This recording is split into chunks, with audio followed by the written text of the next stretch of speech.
Hey everyone, and welcome to the very first video that we're doing for our channel. And like in life, I learned that you need to start with why. So I want you guys to think about why you want to learn how to make better drinks. I learned this from a man named SINEK.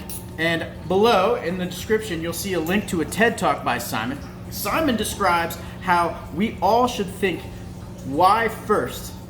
And he wrote a book called Start With Why, which I can also put in the description. And essentially what he's trying to get across is, what is your motivation? When I used to sit down and interview bartenders for a job at the places that I managed or worked at, I always told them, listen, I'm actually interviewing with you, so don't be nervous. I need to convince you that my why coalesces with yours.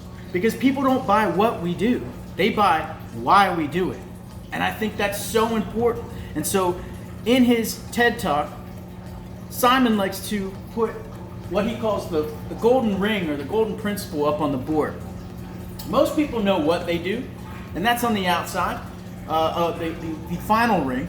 And some people, fewer, but a lot of people still know how to do what they're doing, right? But very few people will start with why. And so Simon loves to describe how Apple, the company, will argue from why out when they're telling you about their products. They like to tell you, we're a company that has innovative designs, great products, beautifully designed. We just happen to make iPods, or we just happen to make iPhones.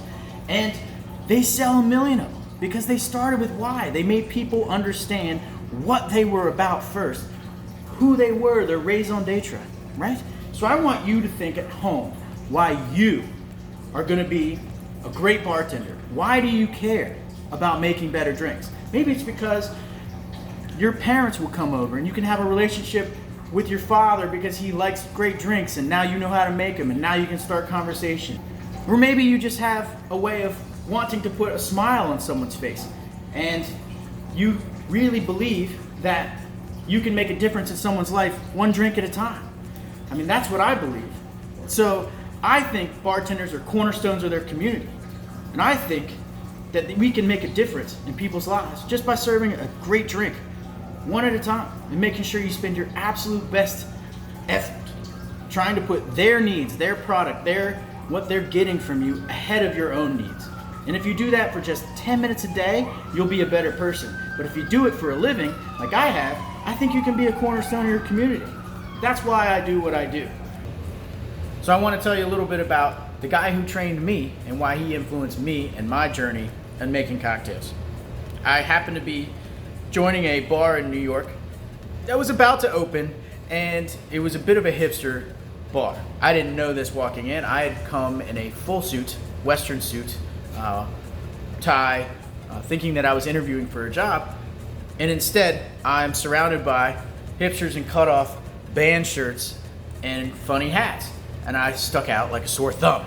So as we're waiting for SASHA PETRASKE, the guy who's going to run this program, the hired professional they've hired to change things around this new bar, I peel off my jacket and my tie and I try and fit in, unsuccessfully.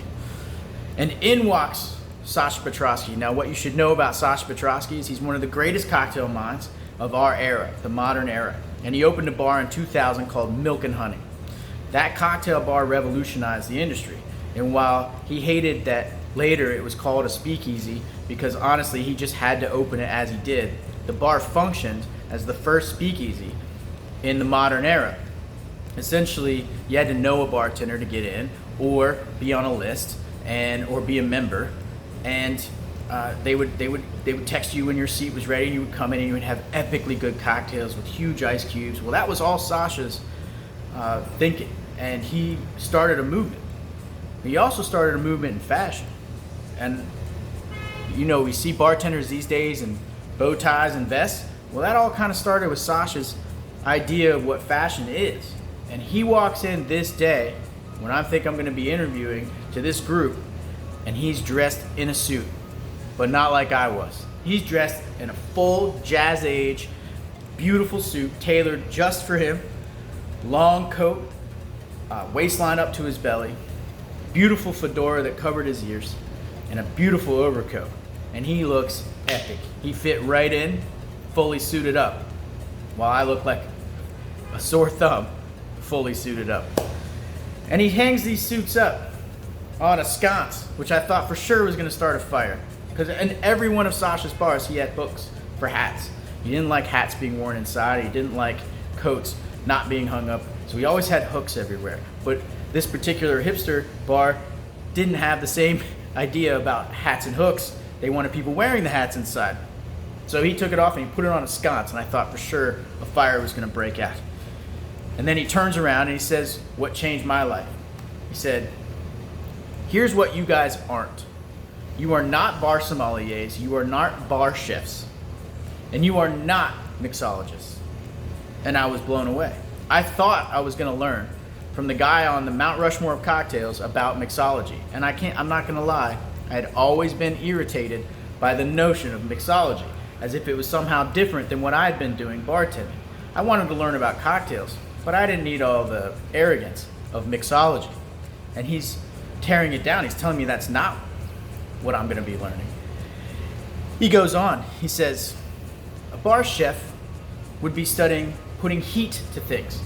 You won't do that as a bartender. Putting heat to things changes things chemically. That's tough. That takes practice and time. It's like being a bar sommelier is similar. You have to know what the dirt tastes like in some far off place in France that you've never been to. That's hard.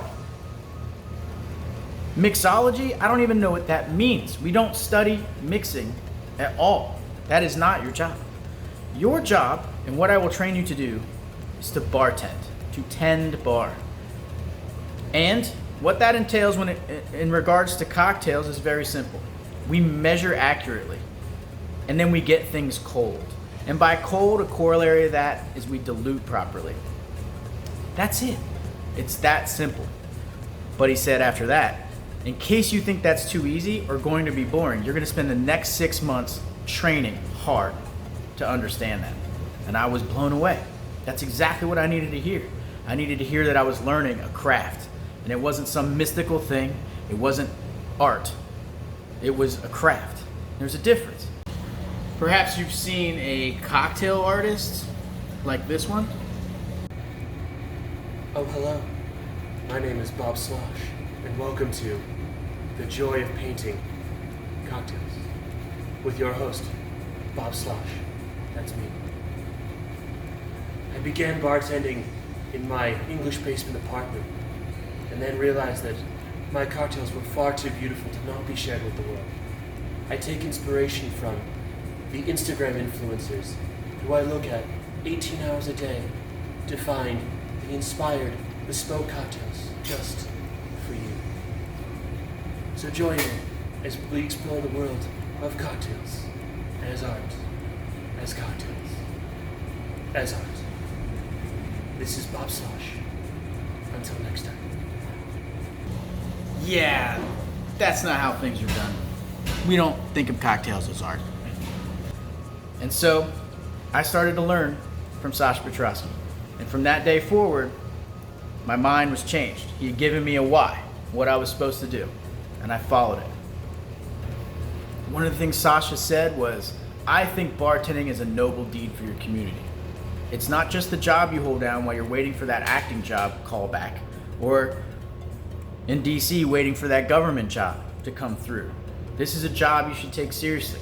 If you take time and pay attention to the details, you can actually change lives. You can make your neighborhood better. And I was fascinated by that. I love that bartending itself is a noble deed. SASHA went on. He said, if you do something for someone else for just 10 minutes a day, you'll be a better person. But if you do it for a living, like you will when you bartend the right way, you are a cornerstone of your community. And I love that thought, that bartending and making a good cocktail can make you a cornerstone. And that goes for you at home too. It doesn't have to be inside a bar. If you have dinner parties and you bring people over and you make them a really great cocktail, you too can make them smile and change your community as well. One other great thing PETRASKE pointed out on his first day talking to me was that your number one goal as a bartender is the safety of your guests. It turns out that this stuff we sell, okay, is dangerous, which is why there's a bartender in the first place. If we could just serve it like we do frozen yogurt, it could just be on the wall and people could serve it themselves. But unfortunately, alcohol can be dangerous. So I implore you guys, pay attention to how people are acting. If they're getting too drunk, take care of them, dial it back. Make sure they don't drive home. Make sure that they're taken care of, that they aren't harmed by coming into your bar in any way. And that's your number one priority as a bartender. So now that I've mentioned that, we can move on in a further video about what is cocktail balance and what are cocktails. Hey guys, before you go, I would be remiss if I didn't mention my employer, where I'm the general manager, Reliable Tavern in Petworth, Washington, D.C., where we do all these videos and trainings for bartenders just like the ones we're doing on these YouTube videos. And you also can get our products on DC to Go, a local company that also is great. It doesn't take too much for us to get delivered items to you, mostly cocktails to go. And so if you guys want to reach out and order, I will put the links to the website and a link to DC to Go, where you guys can get our stuff in the DC area. We've always believed at Reliable Tavern that a great tavern should be commonplace, not hard to find. If you guys have time or if you're in the area, come check us out at Reliable Tavern. Thank you guys for watching the video, and like always, to better drinks. See you guys.